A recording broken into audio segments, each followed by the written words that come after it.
Subscribe now and press the bell icon. Never miss an update. समस्त दर्शक श्रोता बंधुओं को नमस्कार। मैं चैनल के माध्यम से एक और हास्यप्रद वीडियो प्रस्तुत करने जा रहा हूं। यदि वीडियो अच्छी लगे तो उसे आप अवश्य लाइक तथा शेयर करने की कृपा करेंगे, और यदि चैनल से अब तक नहीं जुड़े हैं तो सब्सक्राइब करने की कृपा करेंगे। विद्या और बुद्धि दोनों अलग अलग प्रक्रियाएं हैं। विद्यार्जन एक अलग प्रक्रिया है तथा बुद्धि एवं प्रतिभा एक अलग प्रक्रिया है। बहुत से अनपढ़ व्यक्ति भी अत्यंत बुद्धिमान एवं प्रतिभाशाली होते हैं तथा बहुत पढ़े लिखे लोग भी बुद्धिहीन और विवेकहीन होते हैं। लेकिन यदि विद्या के साथ, शिक्षा के साथ प्रतिभा और बुद्धि भी लग जाए, उसका भी समावेश हो जाए, तो उस शिक्षार्जन प्रक्रिया में चार चांद लग जाता है। लेकिन किसी भी छात्र को, किसी भी व्यक्ति को अपने अंतस में स्थापित अहंकार को दूर कर लेना चाहिए। दो छात्रों की प्रतियोगी परीक्षा हो रही थी। दोनों मित्र थे। एक बहुत ही सरल स्वभाव का छात्र था, सामान्य समझता था अपने को, लेकिन विद्यार्जन प्रक्रिया को एक साधना समझ करके उसमें लगा रहता था और उसकी अच्छी उपलब्धि भी थी। लेकिन वहीं दूसरा अपने को अहंकार ग्रस्त हो करके बहुत तेज तरार बतलाता था, लेकिन जानता कुछ नहीं था। दोनों प्रतियोगी परीक्षा में सफल हुए। उसके पश्चात मौखिक परीक्षा की भी तैयारी जारी हो गई, अर्थात इंटरव्यू की प्रक्रिया जारी हो गई। इंटरव्यू के दिन दोनों पहुँचे। सबसे पहले परीक्षकों ने जो सरल स्वभाव का छात्र था उसी को आमंत्रित कर दिया। जब ही प्रवेश किया, उससे पूछा गया कि बताइए इस समय भारत के प्रधानमंत्री कौन हैं। तो उस समय तत्कालीन प्रधानमंत्री का उसने नाम बताया, अटल बिहारी वाजपेयी। परीक्षकों ने कहा कि बहुत अच्छी बात है, अभी अभी वह कहाँ से आए हैं। छात्र ने बताया कि अमेरिका से आए हैं। शाबाश बेटा, बहुत अच्छा। ये बताओ कि यह दुनिया, यह पृथ्वी गोल है कि चिपटी है। तो उसने कहा कि बहुत से लोगों ने इसे गोल बतलाया, लेकिन कुछ लोगों ने इसे चिपटा भी बतलाया। बहुत अच्छा। ये बताओ कि भारत को आज़ादी कब मिली। छात्र ने बताया कि वैसे तो प्रक्रिया 1857 से प्रारंभ हुई, लेकिन आज़ादी जो है 1947 में सफलता मिली। अच्छा, अंतिम प्रश्न बताओ, इसमें किन किन लोगों का हाथ था। छात्र ने बतलाया कि एक दो नहीं, लाखों करोड़ों लोगों का सहयोग था, जिससे हमें आज़ादी प्राप्त हुई। परीक्षकों ने कहा कि शाबाश बेटा, समझ लो कि तुम्हारी सफलता पूर्ण हो गई, तुम्हारी भर्ती अवश्य हो जाएगी। लेकिन जब ही वह बाहर आया, दूसरे छात्र ने कहा कि जो पूछा गया हमें भी बतलाओ। जब ही वह बतलाना प्रारंभ किया, तभी दूसरे छात्र के बुलावा के लिए घंटी बज गई। तो दूसरे छात्र ने कहा कि केवल तुम उत्तर जल्दी से बता दो, प्रश्न को बताने की ज़रूरत नहीं है, हम उत्तर दे लेंगे। उसने कहा कि देखो, पहले प्रश्न का उत्तर दे देना अटल बिहारी वाजपेयी, दूसरे प्रश्न को बता देना अभी अभी अमेरिका से आए हैं, तीसरे को बता देना कि प्रक्रिया 1857 ईस्वी में शुरू हुई, लेकिन सफलता 1947 में मिली। उसके बाद बतलाना कि एक दो लोगों का हाथ नहीं, बल्कि लाखों करोड़ों का हाथ था। लेकिन परीक्षकों ने दूसरे विद्यार्थी से प्रश्न बदल दिया। परीक्षकों ने पूछा बताओ बेटा तुम्हारा नाम क्या है? कहा कि नाम मेरा अटल बिहारी वाजपेयी है। कहा कि अरे बाप रे बाप, यहाँ जो है छात्र की बहाली हो रही है, किसी प्रधानमंत्री की बहाली नहीं हो रही है। अच्छा बताओ कहाँ से आए हो? उसने कहा कि अमेरिका से। कहा कि अरे बाप हो बाप, अमेरिका वालों के लिए बहाली नहीं है तो इंडिया के लोगों के लिए बहाली है। अच्छा बताओ तुम्हारी बुद्धि कैसी है? कहा कि कुछ लोगों ने उसे चिपटा भी बताया, वैसे वह गोल है। कहा कि अच्छा बताओ तुम्हारा जन्म कब हुआ?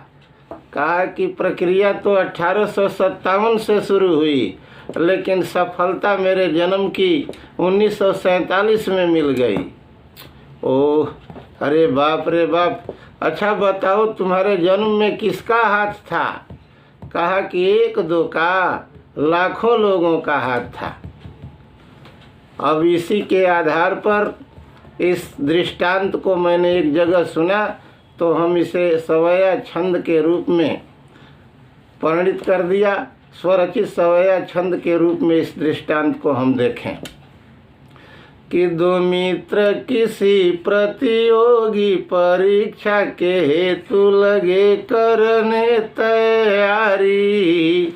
दोनों परीक्षा उत्तीर्ण किए, इंटरव्यू की होने लगी तैयारी। दोनों ही पहुँचे परीक्षा के केंद्र भी, आशा लिए मन में बड़ी भारी। आते ही दोनों के हेतु वहाँ इंटरव्यू प्रक्रिया हुई तब जारी। दोनों में एक सामान्य तो दूसरा तेज बताता सदा अपने को। दिखावा नहीं करता पहला, सदा मानता था पढ़ने को। दिखावा नहीं करता पहला, सदा साधना मानता था पढ़ने को। लगी रहती वहाँ दोनों में होड़ भी, आगे ही आगे सदा बढ़ने को। वे दोनों वहाँ तैयार थे मौखिक जांच के कक्ष में ही बढ़ने को। सामान्य ही छात्र वहाँ संयोग से कक्ष में पहले बुलाया गया था। विचार व सोच के उत्तर देना, यही उसको समझाया गया था। बताओ कि कौन प्रधानमंत्री है इस देश का, प्रश्न सुनाया गया था।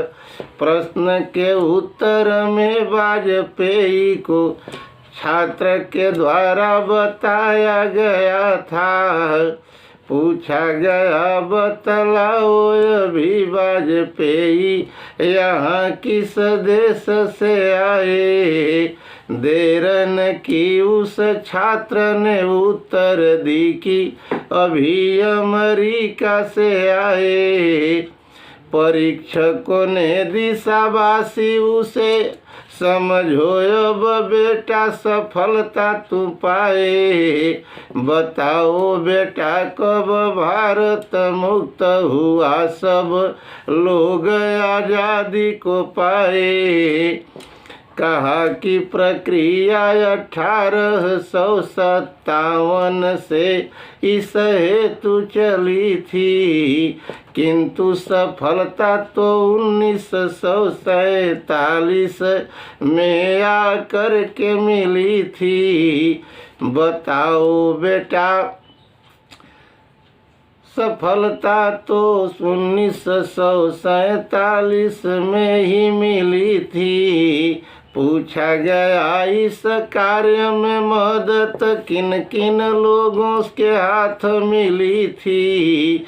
बताया कि एक नहीं, इस कार्य में लाखों ही लोगों ने से सेवा मिली थी। परीक्षकों ने कहा जानो कि बेटा तू सफल हो, निश्चिंत हो जाओ।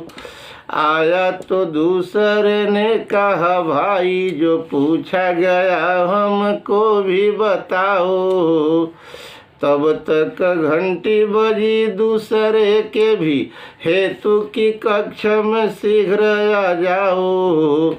दूसरे ने पहले से कहा अब केवल उत्तर ही तू बताओ। कहा पहले ने कि उत्तर के क्रम में पहले वाजपेयी बताना, द्वितीय प्रश्न के उत्तर में अमेरिका से आना अवश्य बताना। 1857 से हुई जारी प्रक्रिया को भी बतलाना और सफलता को 1947 में मिलना बतलाना। अंतिम प्रश्न के उत्तर में बतलाना कि लाखों रहे सहयोगी। ज्यों ही परीक्षकों के हुआ सम्मुख सोचा परीक्षा शुरू अब होगी।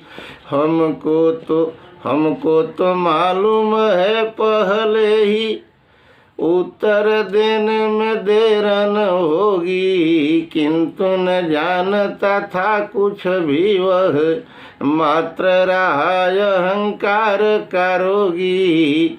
दूसरे छात्र के हेतु वहाँ प्रश्न भी दूसरा पूछा गया था, जो बुद्धि से हीन विवेक से शून्य नहीं उससे कुछ सूझा गया था। पूछा गया तेरा नाम क्या है, झट दे उसने वाजपेयी बताई। परीक्षकों ने कहा छात्रों की है न बहाली यहाँ प्रधानमंत्री की आई। पूछा गया तुम आए कहाँ से हो, तो उसने अमेरिका बताई। परीक्षकों ने कहा भर्ती स्वदेशी, परीक्षकों ने कहा भर्ती स्वदेशी, यहाँ न वैकेंसी विदेशी की आई। पूछा गया तेरा जन्म हुआ कब, दो यह भी झट दे बतलाई। बोला प्रक्रिया 1857 से ही प्रारंभ दिखाई, जो 1947 में जाकर सफलता मिली इस भाई। पूछा परीक्षकों ने किसका, तेरे जन्म में हाथ है दो बतलाई। कहा मेरे जन्म में एक का हाथ नहीं, इसमें तो रहा लाखों ने हाथ बटाई। हुई संपन्न परीक्षा वहाँ दिखी दूसरे की इतनी चतुराई। ऐसे ही देंगे परीक्षा सभी तो परीक्षा विहीन ही शिक्षा हो जाई। नहीं यदि बुद्धि विवेक रहे तो अध्ययन ही पूरा पड़ेगा खटाई।